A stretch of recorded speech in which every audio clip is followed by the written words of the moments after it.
During World War II, German U-boats caused a lot of trouble for the Allies. In order to solve this problem, the Allies repeatedly bombed U-boat bases located along the coast of France, attempting to disrupt the submarine's normal operations.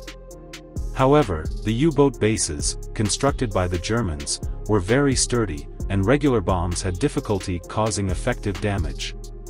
In fact, Britain began equipping itself with 12,000-pound tallboy bombs in 1944. This type of giant aerial bomb relied on its own weight to generate enough impact force, specifically designed to destroy solid concrete targets. During its service, it targeted German V-weapon bases, the Chems Dam, and of course, U-boat bases. However, the bomb itself was too large to be carried by any aircraft other than the Lancaster heavy bomber, and the bombing effect on the U-boat bases was not ideal. In 1943, Britain proposed a plan to develop 15-inch, 381mm, armor-piercing concrete shells, and this work received support from Churchill in 1944. The overall progress of the plan was relatively fast, and the research result of this plan was later known as the Disney bomb.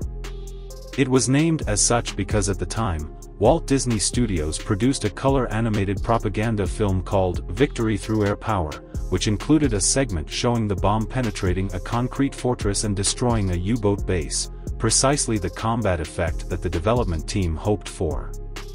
The Disney bomb was relatively long and slender, resembling a large rocket, weighing 4,500 pounds, about 2,000 kilograms, with a front diameter of 381 mm and a rear diameter of 430 mm, and was equipped with 6 small fins for stable descent. The front end of the bomb was the warhead, which contained a 230 kg explosive armor-piercing warhead, enclosed in a thick steel shell, with a sharp front that could penetrate the interior of the concrete. The warhead was fitted with a fuse at the rear.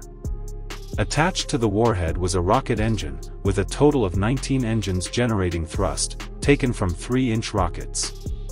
A single rocket could produce 1,800 pounds of force, and the Disney bomb, driven by 19 rockets, could descend at supersonic speeds, reaching a velocity of 440 meters per second upon impact. At the end of the bomb was a small generator, which was driven by a small propeller to generate electricity. The propeller would rotate through the airflow as the bomb fell. The electricity generated by the generator was connected to the ignition circuit of the rocket engine through a delayed switch or a pressure switch. Under normal circumstances, the ignition circuit and the warhead fuse were in a disconnected safety state, and the generator was also locked. When the bomb was dropped from the bomber, the circuit was connected and the generator was unlocked. Due to the different trajectories of rocket-powered ammunition and free-fall ammunition, the Disney bomb had to be released at an altitude of 20,000 feet, about 6,100 meters. After about 30 seconds of free-fall flight, the rocket was ignited at a height of about 1,500 meters to accelerate the bomb. The rocket could only burn for about 3 seconds. Despite the short burning time of the rocket, it was expected to allow the 2,000 kilograms bomb to penetrate approximately 5 meters of concrete. In actual tests, it penetrated a 4.47-meter layer of concrete, a destructive power sufficient to destroy most fortresses in the world.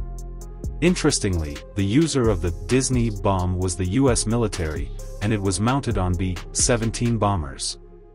Due to the limited length of the bomb bay, the bombs were carried under each wing of the aircraft. The first deployment occurred in February 1945, when 9 bombers carried and dropped 18 Disney bombs, bombing a German fast boat and a small U-boat base in the Netherlands. Intelligence confirmed that this bombing successfully penetrated the concrete fortress. A total of 158 Disney bombs were dropped by the end of World War II. Overall, the combat efficiency of the Disney bomb was not particularly high, but its destructive power was more than sufficient. If the European theater of war had continued for a few more months, it is unknown how many fortresses would have fallen to it. However, its biggest problem was its poor accuracy. For example, in a certain air raid at the end of March 1945, more than 60 Disney bombs were launched, but only one hit the target. Like conventional bombs, it relied on quantity to achieve its effect, and the cost was a bit high.